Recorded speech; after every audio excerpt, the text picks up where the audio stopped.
दोस्तों, प्यार तो हर कोई करता है। कोई माँ से करता है, कोई बाप से करता है, कोई भाई से करता है, कोई बहन से करता है। लेकिन जो शख्स नामहरम से प्यार करता है, किसी को वो उसका सिला मिल जाता है, किसी को उसका अंजाम पता लगता है कि प्यार करने से क्या होता है। लेकिन प्यार में एक चीज जरूर मिलती है, सिला ना मिले तो खैर है, अंजाम ना मिले तो खैर है, लेकिन बेवफाई जरूर मिलती है। प्यार के अंदर बेवफाई तो फर्ज है। अगर तुम ये सोचते हो कि तुम प्यार करोगे और तुम्हें उसका सिला मिलेगा, तुम्हारी उससे शादी हो जाएगी। चलो, शादी तो हो ही जाएगी। शादी को हर कोई फेस करने के लिए आगे खड़ा रहता है। अगर प्यार करते हो तो शादी के लिए फेस करने के लिए खड़े होने के अलावा उसकी बेवफाई को भी फेस करने के लिए तुम तैयार रहा करो। लोग ये सोचते हैं कि वो अरेंज मैरिज कर रहा है तो उसके घर वालों ने उसको रिश्ता कराया है। तो कोई ये सोचता है मेरी लव मैरिज से मेरी शादी हो गई, मेरी मर्जी की शादी हुई। नहीं, मैं कहता हूँ कोई भी अपनी मर्जी से शादी प्यार जो भी है सब के हाथ में। वो सुना है ना, जोड़े आसमान पे बनते, रजामंदी उसकी होती।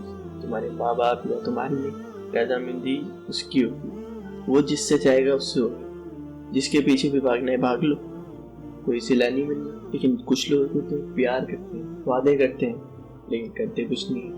यार मैं कहता हूँ बंदे के पास अपना घर ना हो चले, गुड लुकिंग या अच्छा दिखने वाला ना हो चलो, दो मेन चीजें इसमें जरूर। एक तो उसकी पढ़ाई, एजुकेशन, और दूसरा उसका काम, कि वो काम क्या करता है। यार जब वो काम ही नहीं करेगा तो अपनी घरवाली को क्या खिलाएगा? हवा खा के तो वो जिएगी नहीं। और ऐसे ही कोई अपनी बेटी का हाथ तुम्हारे हाथ में थोड़ी दे देगा।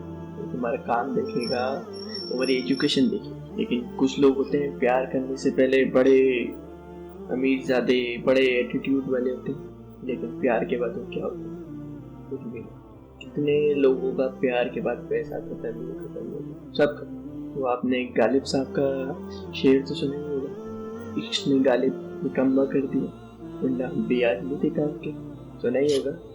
लेकिन मैं कहता हूँ जो लोग प्यार करते हैं वो सिर्फ इस दुनिया में करते हैं, लेकिन जो सच्चा प्यार करता है, जो सच्चा प्यार करता है वो हशर तक हाथ नहीं छोड़ता है। हशर में भी उसका हाथ थामे खड़ा रहता है। तो तुम प्यार उससे करो जो वफा निभाने की रीत जानता हो। उस शख्स से प्यार ना करो कि बाद में तुम रोते रहो, बिल्डिंग से छलांग लगा दो, हाथ की नस काट लो, जहर खा लो। उससे उसका कुछ नहीं जाता। अपने माँ बाप का सोचो, उनका क्या होगा तुम्हारे पास। तो प्यार उससे करो जो प्यार करते हैं और हशर की भीड़ में भी आपका हाथ थामे खड़े रहे।